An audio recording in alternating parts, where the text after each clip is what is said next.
Since my sister, LR, is getting married, she's got wedding fever and she's trying to infect everyone else around her. Now, as a result, she's dragging all of her BFFs to every bridal show that she can get tickets for. Now, I understand that every girl wants her perfect princess day on her wedding day. But is it really necessary to have doves fly out of a basket? Do you really need to rent 5 stretched limos? Is it so important to have every little detail that you will be paying for it for the rest of your life? Or at least the rest of the marriage? Think about this for a minute. If you spend $40,000 on your wedding and you max out your credit cards to do it, what happens if 5 years down the road that marriage ends? You could be paying for this wedding day long after the marriage is over, and I don't think that's fair.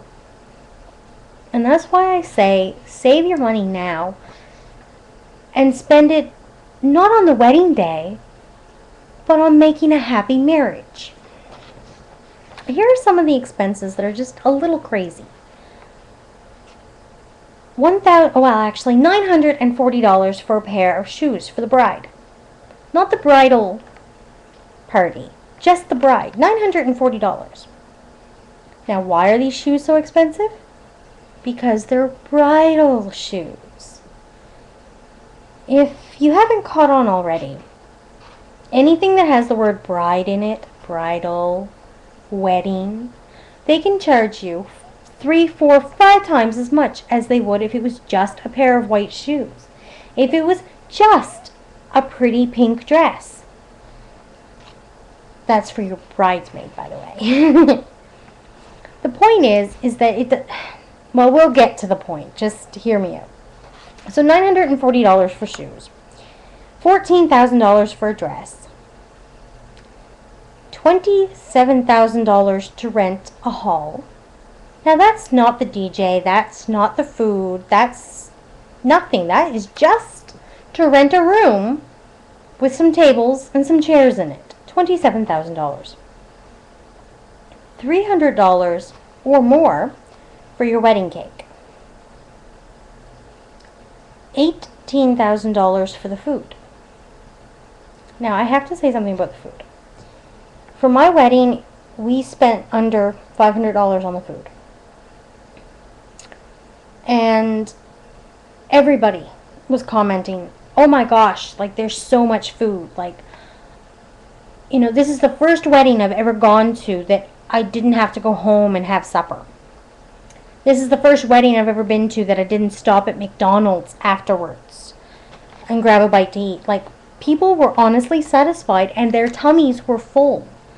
And like I said, it under $500, and we fed over 200 people. And had enough leftovers to take with us on the honeymoon. Surprise, surprise, we went camping in the woods, so we needed some food to go with us. But yeah, we had enough food to feed 200 plus people. We had enough left over that all my bridesmaids got to take home platters. The groomsmen got to take home platters. And I think not only my parents, but his parents also took home platters of food. Like, the amount of food was just immense. And it was like we had ham and turkey and sandwiches, and like we had like traditional stuff, but we also had like big feasts of food. Like, I couldn't get over it. $500. Anyway, flowers. You're going to spend like $3,000 on your flowers. And you're going to spend almost that on a photographer.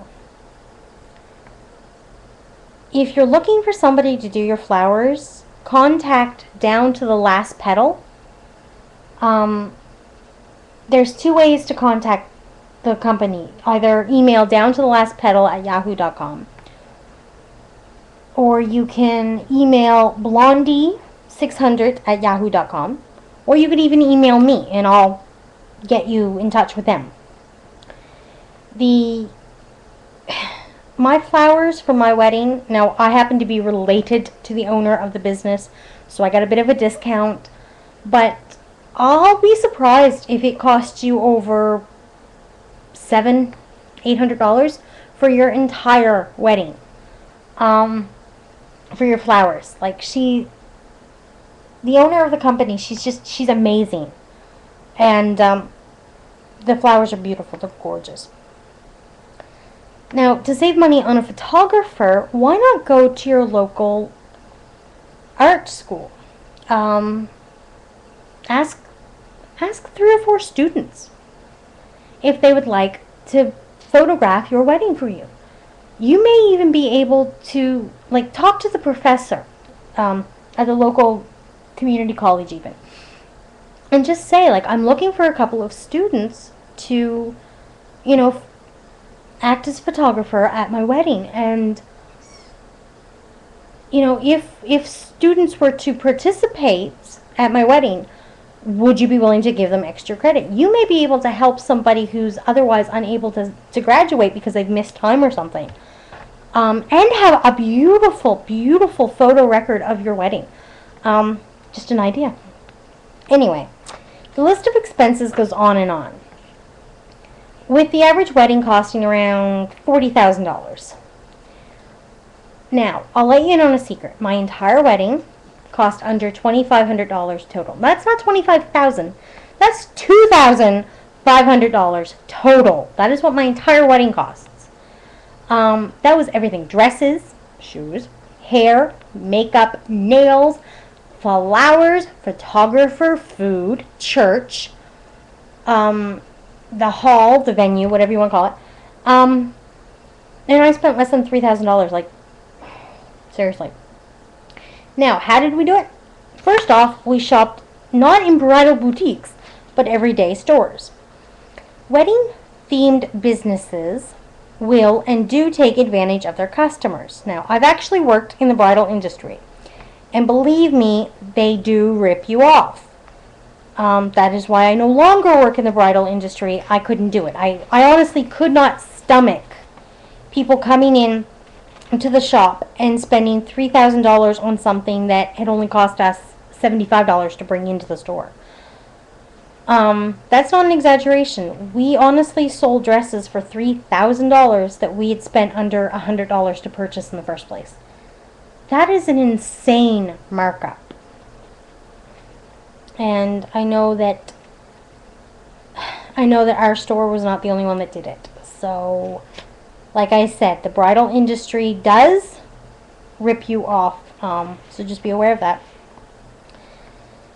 And lastly, I just want to say, the point of this video, the reason I am ranting and raving right now, is that I want all future brides out there to save your money to enjoy your marriage instead of just your wedding day.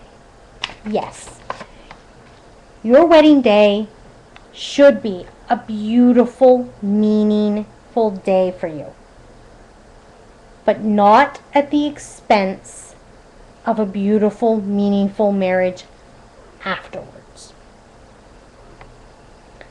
So as I said, save your money for the marriage and not just your wedding day.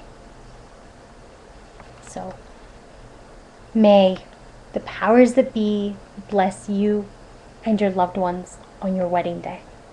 May your union truly be one for life. Blessed be.